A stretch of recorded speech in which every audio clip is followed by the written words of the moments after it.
Hey guys, welcome back to another one. We're going to be doing a 10 pellet 32 cal buckshot load today in 2 3/4 inch 12 gauge. Now the 32 cal can be viewed as a double aught size, which is what the factory uses for double aught for the most part, or it's traditionally known as single aught.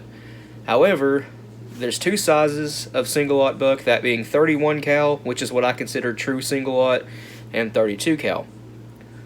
Likewise, there is two sizes of double aught buck. Traditionally, it's 33 caliber. That is what Wade Rush refers to as full-grown double aught, or 32 cal.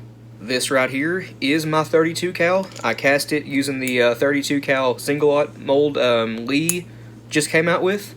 So I've got about, 15 pounds of it in that jar. So that ought to last quite a while. We're not going with what I usually use today. We're using a tapered hull this time. And this is an original AA, not the new AA HS. I say new, but it's been around for 20 years now. This is the old style compression formed, truly a tapered hull. There is no separate base wad. I know you guys can't see it, but this is all one piece, just like the Remington STS or Federal High Overall or Remington Gun Clubs. There's a few others, but this is a true one-piece hull, and it is tapered. The new AA HS is what's called polyformed. It's two pieces. The hull is welded to a tapered base wad. It's not truly a tapered hull. It's a tapered base wad. I tell you what, we'll do a AA HS since someone did send me a whole bunch of those, and we'll use this compression formed AA. Here's the newer AA HS. It is, well, you can see the difference. Hopefully. The plastic is totally different on the original compression formed. The AA HS is much smoother, and the original is, well, it's got some grain structure to it. You can look inside these and see that this has a separate base wad. You might be able to see it here, actually. I don't know. They both have a brass head, not brass plated steel like 99% of shells are. These are legit brass. He sent a big bag of both red and gray AA HS, and they've already been deprimed and resized. So, thankfully, I don't have to do all that myself. I don't know how many times this one has been fired. I've got a huge box just full of these, but the crimp is not split anywhere. It's just charred up bad. It's probably been fired, 8 times, and it's still going strong, guys. It has a Winchester primer in it. To tell you the truth, I don't know if this is one me and Josh have recently loaded and fired. Like I said, I have a massive box full of these, and whenever we load them and shoot them, I just toss them right back in the box. So, who knows? Anyway, guys, let's get started. We need to grab our resize ring, because these have not been deprimed and resized. Make sure your brass is all the way flush with the ring, and this one is. Get it off there. Now we need a new primer, and guys, I found some Winchester 209s. They're not the newest version of them, but they are Winchester 209s. I got these from Steve's Guns in Ashland, Kentucky. Not a bad price either. I go in Steve's Guns all the time. At least once a week. Well, I try to anyway. There's always something there that just interests me. But we are reprimed with a Winchester 209. You can use any standard strength primer here. I wouldn't use a Magnum. So, for this payload, it's going to be 10 pellets of 32 cal, which comes out to right at 1 1/8 ounces. If this was 33 caliber double aught, it'd be a 1 1/4 ounce load, or just shy of it. But we are using 17 grains of red dot. We've not done a whole lot with red dot powder. Alright, there's 17 grains. Double check it as always. Yep, we have 17. Looks like the Lee 2.2 CC Dipper throws 17 grains of red dot. Now, we're using the Claybuster CB 1138 wad. It's a clone of the original Winchester AA 12R, which Winchester no longer makes. Get that in the hull. Give that some compression. Sometimes this press doesn't like to seat short wads like that all the way on the powder, so Make sure it's all the way on the powder. Now we need 10 pellets of 32 cal. These just drop in beautifully. Buffer is optional, but I'm using Ballistic Products Original, and I do not have much left in this can at all. I need to get some more.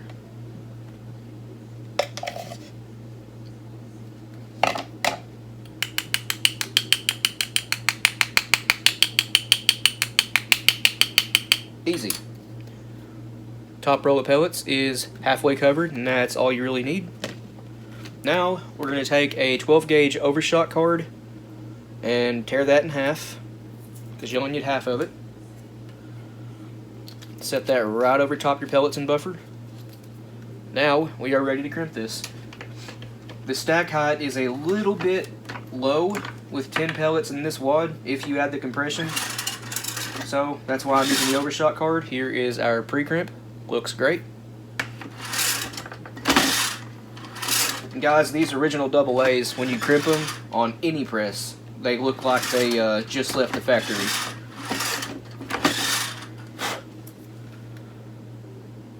Beautiful. Nice deep set crimp. Not bulged out anywhere. That is a great looking shell. And guys, yes, this hull is dirty and all charred up, but I'd say you can go 3, maybe 4 more times without having to ditch it or cut the crimp off and roll crimp. It's still loading up great. Who knows when it was made? Could have been 70s, 80s, 90s, early 2000s. I don't know. But it's still going strong. Okay, now let's do the AA-HS. These hulls, I don't know what it is. They just do not agree with my press anyway. And I've seen other people have this same problem where the Lee Loadall will wrinkle the shell about right here. I don't know why it does it. I will put the exact same components in this hull and see if it crushes, but 90% of the time these hulls will crush on my press. If you guys have a similar experience, let me know in the comments, and if you guys have good luck with them, again, let me know in the comments. Maybe there's something I don't know. Should be 17 grains of red dot again, and it is. Red dot is a fast burning powder meant for target loads, and now I have to put more powder in that hull. Normally I edit stuff like that out, but not this time. I'll leave it in. That was pretty funny. Just get that wad in there. Some compression. 10 pellets of 32 cal. That jar is heavy, guys. 1, 2, 3, 4, 5, 6, 7, 8, 9, and 10. There's 10 pellets. Buffer.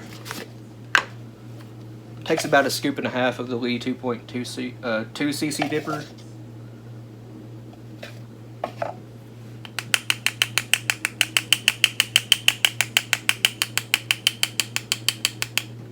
Again, top row of pellets about halfway covered.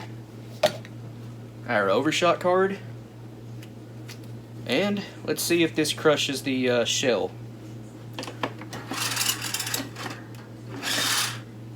Pre-crimp. Looks fine. I'll go easy on this. Try not to crush it. It's still not closed. Still not closed.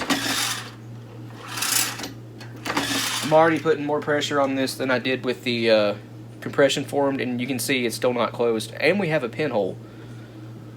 Let's keep going, I guess. I really don't want to crush it. It crushed. Yep. It crushed, you can see right there.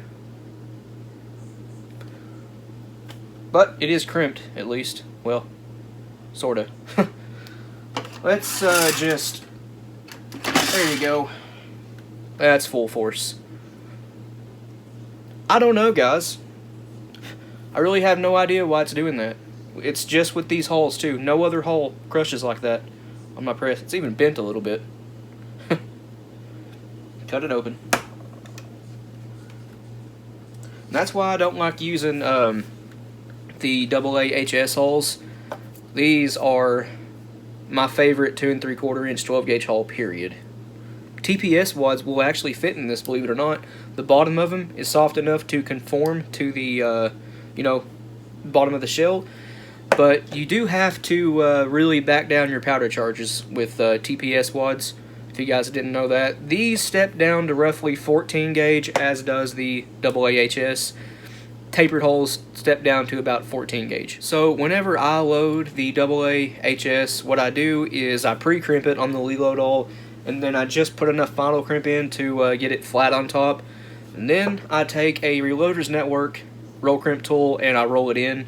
That prevents the hull from being crushed, but I don't load these that often. Josh does. He has a lot of these hulls, both red and gray, and he has a Herder's Model 6, which is a pre-mech press. It is a mech, but before mech was mech, and these hulls really like that press. Anyway, guys, I guess that's going to do it for me. Please like and subscribe. We always appreciate that. If you have any questions or comments, leave them down in the comment section below, and we'll get back to you. If you want to, go check out our Patreon. It's as low as $1 a month. Every penny we get goes right back into the channel. You get early access to content. A link to that will be in the description below, along with a link to our Instagram and our Rumble account. But, other than that, you guys take it easy, and we'll see you in the next one.